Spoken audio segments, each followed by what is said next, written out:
So many of God's people struggle with addiction, and that's why we're kicking off this week with an interview with a lady that I'm very excited to introduce to you.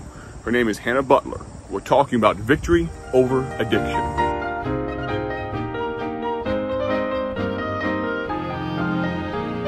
It's a new day. It's a new week on the Bible Tracts broadcast. Thank you so much for listening. It's my immense honor to be the host of this program. I'm Mike McCurry, Executive Director of Bible Tracts Incorporated in Bloomington, Illinois.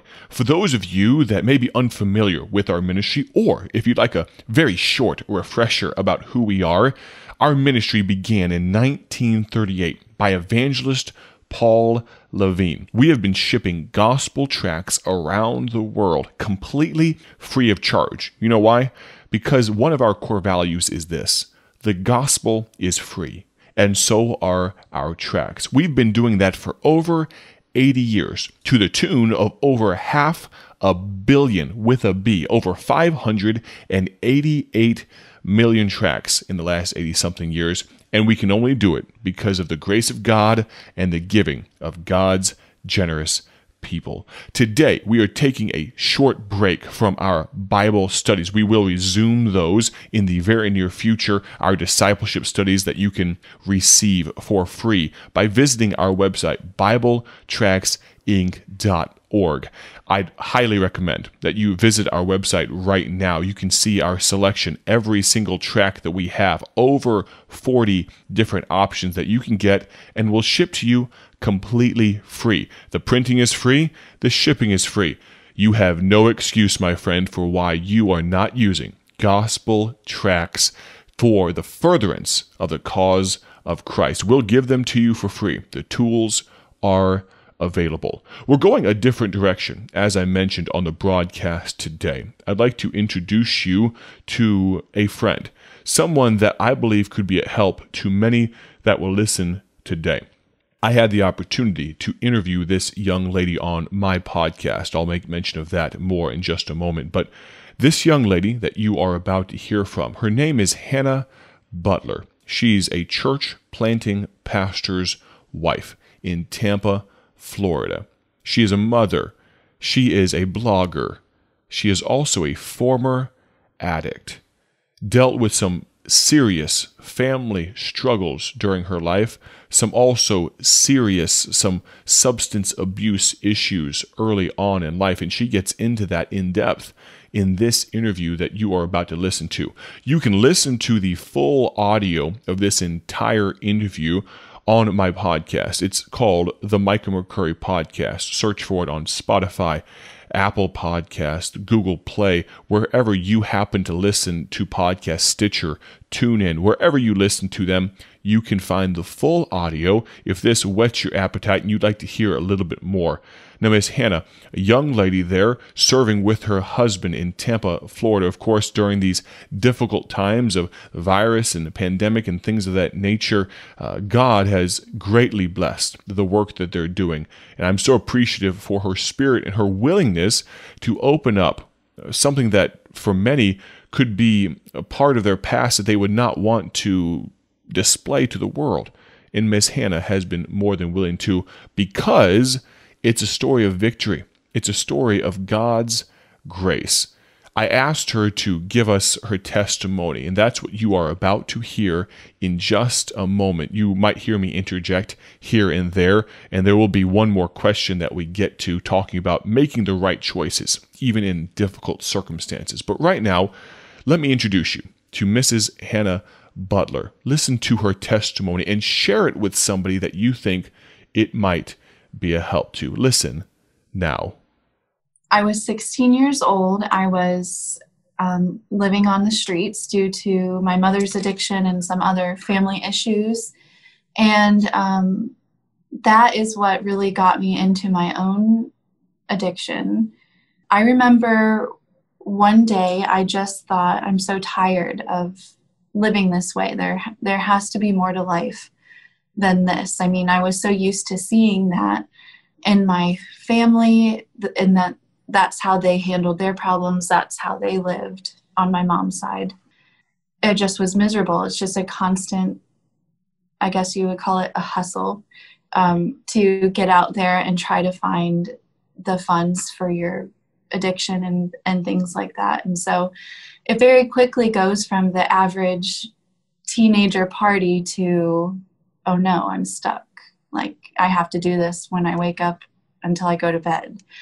And I think a lot of teenagers don't realize that that's what they're getting themselves into when they think they're just casually partying and things. But needless to say, I remember vividly thinking, I'm just so tired of living this way. And being a teenager, I had went a few days without eating. And I thought, I am really hungry. And I had recently ran into my grandparents somewhere, which I hadn't talked to in many years, and they gave me their phone number. So when I was hungry, I remembered them, and I gave them a call, and they immediately picked me up. And I was just thinking to get something to eat. That's all that I cared about. They allowed me to stay with them for a few days, and upon staying with them, they consistently went to a good independent Baptist church down the road. And they always invited me, but they never forced me. But after watching them go so many times, I thought the least I could do is just go to church with them. They don't ask me to do anything. And I went with them. I heard the plan of salvation, that Jesus had died for my sins and that he rose again, and that eternity was through him. And I had heard about the Lord growing up through different avenues, but it never really made its way to my heart. I mean, I was still very much searching, and I didn't know if there were, I didn't mention this, so I apologize. But back when I was thinking that there's got to be more to life than this, I did cry out, and I said, if there's a God, would you just show me? So I was searching. So after going to church with them so many times, there was one specific day that I went back to their house, and I sat on the bed where I was staying, and I just said, Lord, or Jesus. I didn't call him Lord then. I call him Lord now, but then I didn't call him Lord because he wasn't my Lord. But I said, Jesus, I know that you died for me, and I know that I'm a sinner, and I'm asking you to come into my heart and save me. And I had no idea that my life was going to change. I didn't even know what I did. Nobody pressured me to do that.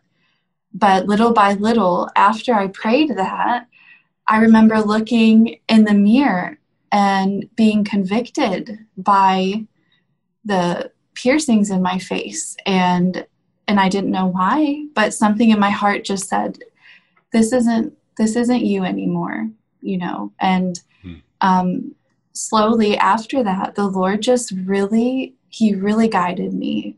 Baptism. I had this sudden desire to be baptized, and I had no idea why.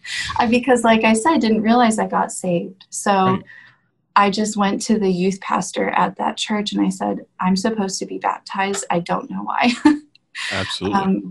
And so the Lord just really worked on me from there. But as far as the addiction goes, I thought I could get away with doing it less, because I didn't realize it wasn't something he wanted me to continue, obviously. But the next time that I did something, I felt for the first time true conviction, to the point where I remember sitting there for hours sobbing, because I just knew in my heart, this isn't you anymore, and this isn't how I want you to live. And I promised God that night that I would never do it again, and I haven't. But through the struggles I faced early on with addiction, with withdrawals and things like that, I cried a lot, and I prayed a lot, and God got me through it.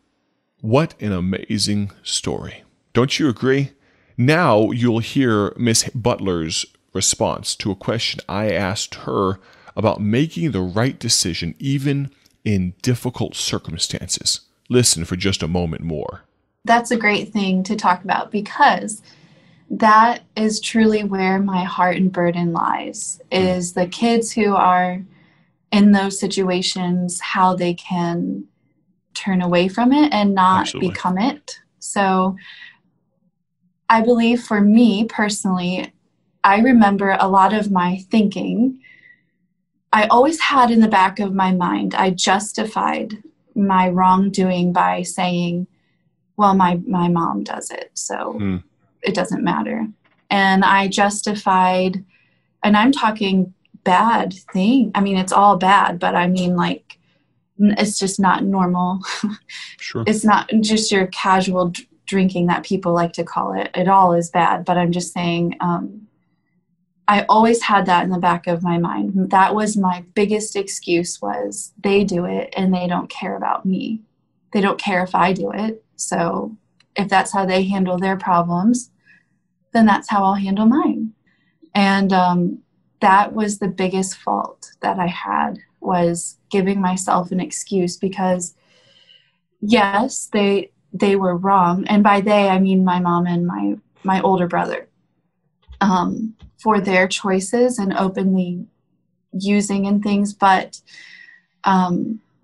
sin is sin, and we all have a choice to either do it or not do it. And even I know it's not as likely in some scenarios for a teenager or someone who's growing up in a Christian home to be involved in those things, but it does happen. And especially with the rise of prescription medication and things like that, I've always been big about, you make your decision ahead of time. Great decisions are made before great decisions have to be made.